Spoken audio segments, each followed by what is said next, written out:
Hari ini kita berada di penghujung tahun, di penghujung bulan. Begitulah cepatnya hari itu berlalu. Hari berubah menjadi pekan, pekan menjadi bulan, bulan menjadi tahun, tahun menjadi windu, windu berubah menjadi abad. Yang mati hilang, yang dulu hidup kaya, hari ini hanya tinggal kenangan saja. Kemana mereka dulu yang hebat-hebat, bangsawan, para penguasa? Semuanya mati ditelan zaman. Yang tinggal hanya apakah dia orang paling baik, dicatat dengan tinta emas, atau dia orang paling jahat, dihujat, dicaci dan dimaki. Harimau mati meninggalkan belang, gajah mati meninggalkan gading, manusia mati meninggalkan nama. Nama yang baik atau nama yang buruk. Wa tilkal ayyamu nudawiluha bainan nas. Demikianlah hari demi hari kami pergantikan di antara manusia. Untuk apa hari ini dirubah Allah Ta'ala? Mengapa hari ini datang silih berganti dan kita ada di dalam zaman itu? Liya'lamallahu alladhina amanu. Allah ingin menguji siapa yang imannya tetap istiqamah, siapa yang masih tetap beriman sampai hari ini. Khatib mengucapkan alhamdulillah, nikmat yang paling besar adalah nikmat istiqamah dalam iman dan Islam. Berapa banyak ketika hari berubah, yang dulunya dia adalah orang baik-baik, hari ini berubah menjadi tidak baik. Yusbihu mu'minan, pada waktu pagi dia beriman, wa yumsi kafiran, petang hari dia berubah menjadi kafir. Maka kita selalu meminta, ya muqallibal qulub, wahai engkau yang membolak-balikkan hati, tsabbit qulubana, kokohkan hati kami, ala dinik, dalam agamamu, wa ala ta'atik, dalam ketaatan kepadamu. Berapa banyak yang dulu susah melarat, miskin, untuk sesuap nasi pun sulit, tapi begitu dilapangkan Allah rezekinya, tidak menjadi hamba yang bersyukur. Dia lalai, dia sangka itu karena jerih payahnya, dia kufur nikmat Allah Subhanahu wa ta'ala.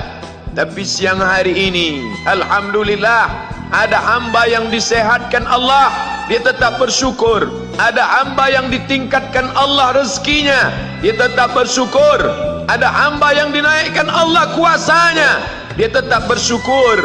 La in syakartum, kalau kamu syukuri nikmat itu, la azidannakum, pasti akan kutambah. Wala in kafartum, tapi ingat, kalau kamu kufur, kamu ingkar, inna azabi lasyadid, azabku amat sangat hebat, amat sangat dahsyat, amat sangat mengerikan. Berapa banyak orang di masa lalu mati dalam azab Allah Subhanahu wa ta'ala. Tapi itulah manusia, diambil dari kata nasya, lupa. Dia tidak pernah ingat apa yang pernah ditimpakan Allah kepada kaum-kaum sebelumnya. Wa ila samud akhahum salihah, kepada kaum Samud diutus Nabi Saleh. Mana mereka sekarang?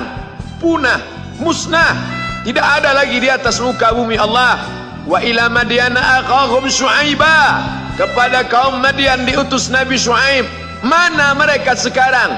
Punah, musnah, tidak ada jejaknya di atas muka bumi. Wa ila adin akhahum huda, kepada kaum Ad diutus Nabi Hud. Tidak satu pun ada di atas muka bumi. Tapi orang tetap juga angkuh dan sombong. Memang itulah manusia yang berada di atas muka bumi Allah Subhanahu wa ta'ala.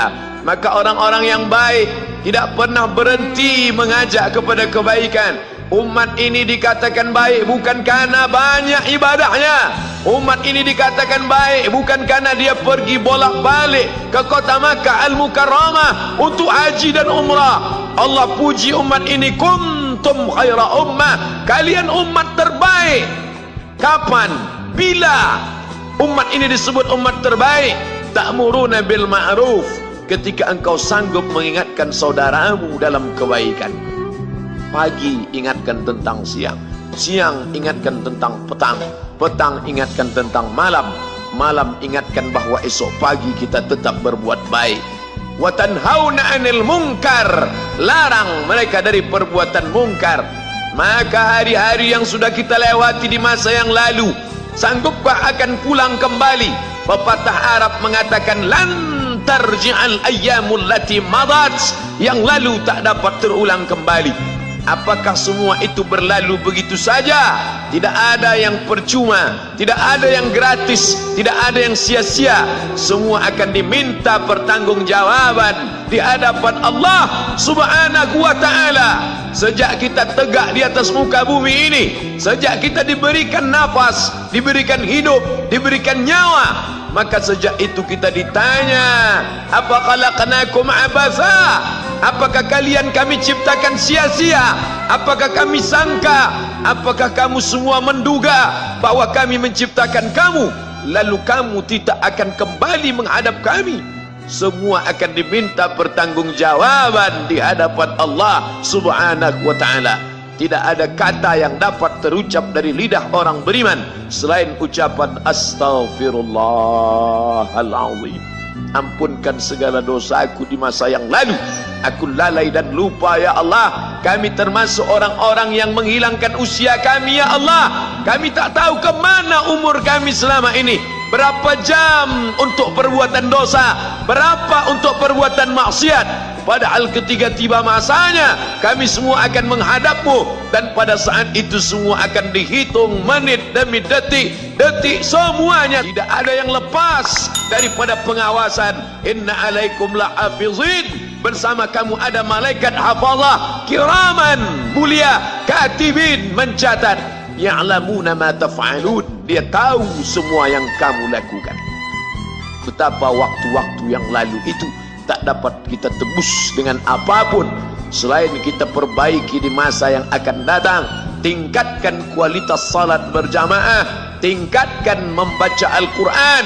Andai usia kita sudah lanjut, tak dapat kita jemput, maka kita didik anak cucu generasi akan datang menjadi generasi yang Qurani dan Islami.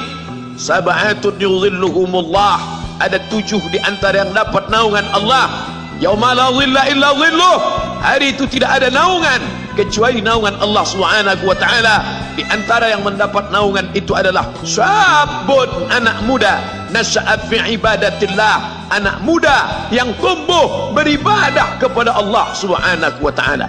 Andai masa muda kita penuh dosa, andai masa muda kita penuh narkoba, andai masa muda kita penuh zina, wal iyadzubillah wa na'udzubillah, jangan sangka Allah tutup pintu taubat. Innallaha la yaghfiru ayyushraka bihi, Allah tak terima taubat orang yang mempersekutukannya. Wa yaghfiru ma duna dzalika liman yasha, tapi taubat selain itu diterima, dibukakan Allah Ta'ala.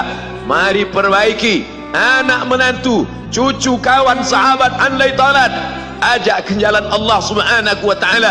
Itulah salah satu memperbaiki yang masa lalu, kita perbaiki di masa yang akan datang. Di antara tujuan Allah mengapa dia buat kita masih hidup di akhir tahun ini, ya'lamallahu allazina amanu, Allah menguji siapa yang masih tetap dalam istiqamah iman dan Islam. Tujuan kedua, mengapa Allah buat kita hidup sampai hari ini? Wa yattakhidha minkum syuhada, wa yattakhidha minkum syuhada, Allah ingin melihat siapa di antara kita ini yang layak untuk menjadi syuhada. Iskariman, hidup mulia, au mut syahidan, atau mati syahid. Pilihan orang Islam tidak banyak. Kalau hidup, hidup mulia. Kalau mati, mati syahid. Jangan hidup hina, mati terlunta-lunta, tidak diterima Allah Subhanahu wa ta'ala. Hidup mulia atau mati syahid dipersaksikan oleh para malaikat. Man kharaja fi talabil ilmi, siapa yang keluar rumah dengan niat menuntut ilmu, fahuwa fi sabilillah, maka dia seperti orang yang berjihad fi sabilillah, yang jauh meninggalkan kampung halaman, menuntut ilmu di perantauan. Jangan kau sangka kau anak yang terbuang, engkau adalah seorang syahid. Andai mati dalam perjalanan, maka matimu adalah seorang yang mati syahid.